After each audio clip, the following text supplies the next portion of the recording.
여러분 안녕하세요. 인공지능 교실입니다. 오늘은 IBM의 인공지능 왓슨이라는 주제로 진행하겠습니다.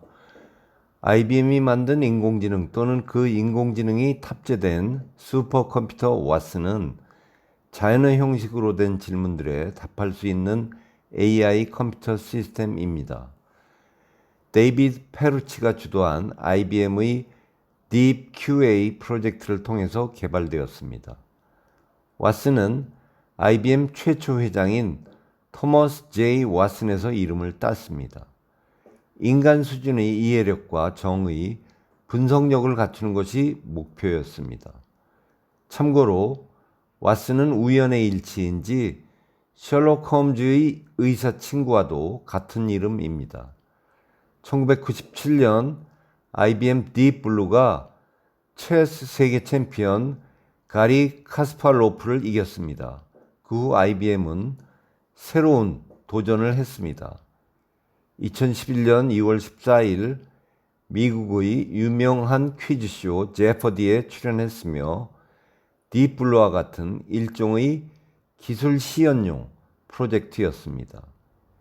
2004년 IBM 연구팀 매니저 찰스 리켈은 레스토랑에서 사람들이 제퍼디에서 74번 우승한 켄 제닝스가 출연한 제퍼디 게임을 시청하느라고 모두들 침묵에 빠져 있는 것에 주목했습니다. 그때 식사 중이던 레스토랑 손님들이 모두 텔레비전 앞으로 모여들었습니다. 2005년 IBM 연구팀 이사 폴 호는 찰스 리켈에게 개발자들을 배정해주면서 제퍼디에서 인간을 이기는 왓슨을 개발해보라고 지시했습니다. 실제 개발 시작은 2005년부터 언어를 실시간으로 분석해야 하기에 체스보다 더 어려운 과정이었다고 합니다. 2007년 IBM 왓슨 개발팀은 1단계 개발에서 발견된 문제를 해결하기 위해서 3년에서 5년의 개발 기간과 15명의 연구자들을 추가로 배정받았습니다.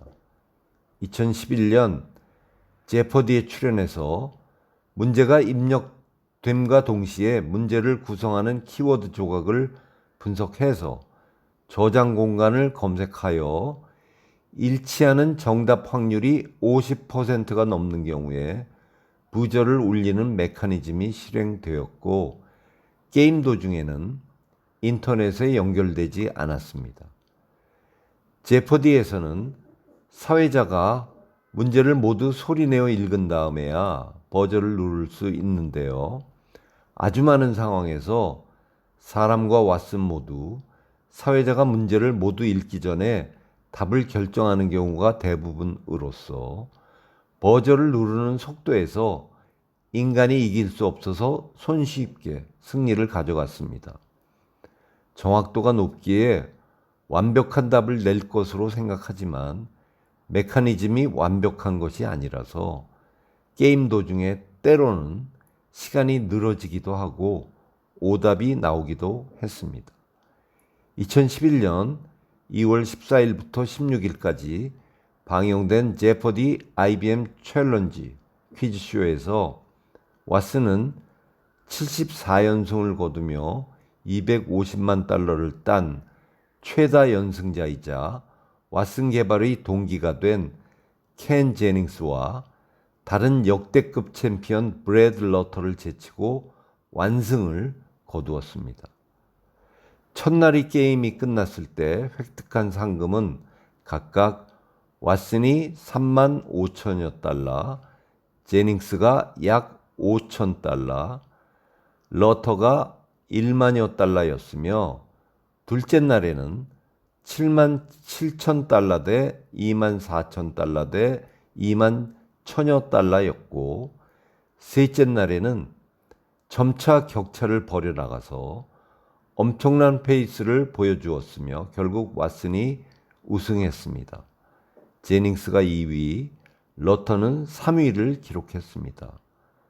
IBM은 우승 상금 100만 달러 전액을 그리고 2명은 상금의 절반을 자선단체에 기부했습니다. 이후 하원 의원들과 중계가 되지 않는 퀴즈 게임을 한 번 더 했다고 합니다. 이유는 과학기술이 사회에 미치는 영향을 정계에 알리기 위해서였다고 합니다. 켄 제닝스는 마지막 문제에서 답 아래에 우리의 컴퓨터 절대 군주를 환영한다. I for one welcome our new computer overload 라는 말을 남겼습니다. 그러나 컴퓨터라고 당연히 맞힐 수 있다는 생각을 해서는 안 됩니다. 왓슨이 인터넷에 연결된 것도 아니고 모든 지식을 전부 다 다운로드한 것도 아닙니다. 그 다음으로 IBM 왓슨은 헬스케어 분야로 진출했습니다. 미국 매사추세츠주 케임브리지에 왓슨 헬스 그룹을 설립해서 암 연구센터 등에서 왓슨을 논문 분석 등의 실험에 쓰였으며 보통 과학자가 하루에 5개씩 읽으면 38년이 걸릴 7만 개의 논문을 한 달 만에 분석하여 항암 유전자에 영향을 미치는 단백질 6개를 찾아냈습니다. 그래서 특수 질환자의 병명을 알아내서 목숨을 구하기도 했습니다. 2017년 말이면 전체 암의 약 85%를 분석할 수 있을 것으로 기대한다고 했습니다. 2016년 인천 가천대학교 길병원에 암 진단 왓슨 포 oncology가 도입되었고 2017년 암 환자의 종양세포와 유전자 염기 서열을 분석해서 맞춤형 치료법을 추천하는 왓슨 포 지노믹스가 부산대학교 병원에 도입되었습니다. 이 외에도 대구 카톨릭대병원, 계명대 동산병원, 건양대병원, 조선대병원, 전남대병원 등 모두 7개 병원이 왓슨을 도입했습니다. 2017년 12월 가천대 길병원이 도입 1주년 기념 심포지엄에서 발표한 의견 일치율은 56% 수준으로서 IBM과 미국 메모리얼 슬로온 캐더링 암 센터가 소개하는 대장암 등 5개 암에서 91%에서 100%의 일치율보다 크게 떨어집니다. 인종적 특성 등에 따른 차이라고 설명하기도 하지만 애초부터 학습용 데이터를 검증용으로 사용하는 등 성능이 과장되었다는 의견도 있습니다. 한국의 식품의약품안전처는 2017년 말 빅데이터 및 인공지능 기술이 적용된 의료기기의 허가심사 가이드라인을 발표하면서 왓슨을 비의료기기로 분류했습니다.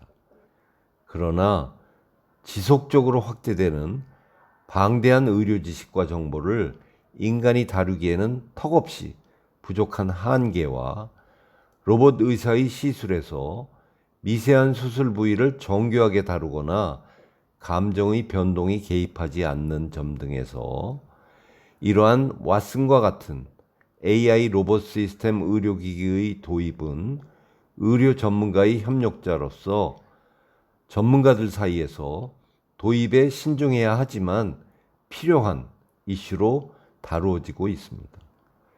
보다 중요하게 언급되는 점은 노련한 의사의 의술 경력을 얻기까지 얼마나 많은 시행착오를 겪어야 되는지 중요하게 다루어져야 한다는 것입니다. 한편 IBM 왓슨은 빅데이터 연구를 통해서 뇌졸중은 혈압이 높을 때가 아니라 혈압의 변이가 크면 발생하는 것임을 권고했습니다. 이는 왓슨의 방대한 정보 처리 능력을 보여주는 일예입니다. 가천대학교 길병원은 IBM의 왓슨 컴퓨터 시스템으로 암 환자의 처방과 치료 방법을 도움받았습니다. 이렇게 왓슨이 의사를 대체한다고 하면서 온갖 희망적인 예상이 등장하는 순간 여러 문제점이 드러났습니다. 국내 도입된 왓슨의 폐암 진단 일치율은 18%에 그쳤으며 왓슨을 사용한 의사들은 처음 기대와 다르게 정확하지 않은 진단에 시큰둥한 반응을 보였습니다. 왓슨을 도입한 많은 병원들이 재계약을 하지 않을 것이라고 했습니다.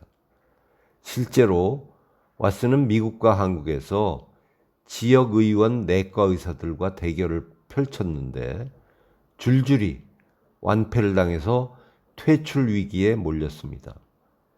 독일의 슈피겔지의 보도에 따르면 왓슨을 도입한 독일의 기센 대학과 필립 마르부르크 대학 부속병원 또한 왓슨의 성능이 기대에 못 미치는 정도가 아니라 신뢰할 수 없다는 성명을 발표했습니다. 이들 대학병원에서는 왓슨이 언어인식 부문에서 심각한 결점이 있음을 밝혔습니다. 환자의 질병을 진단할 때 왓슨은 의사가 환자로부터 얻은 정보를 정리한 문서나 차트, 소견서 혹은 검사 결과 등을 스캔해서 질병의 원인으로 의심되는 정보를 얻는 방식을 취합니다. 그런데 의사의 소견서에 적힌 개인적인 표현이나 혹은 요약된 정보를 이해하지 못했습니다. IBM은 왓슨을 헬스케어에 적용한 사업은 실패한 것으로 규정하고 사업팀을 2018년 5월 구조 조정했습니다. 이와 같은 의학과 과학 분야뿐만 아니라 법률 분야에서도 영역을 넓혀가고 있는데요. 미국 로펌에서 판례 검사를 위해서 도입했습니다.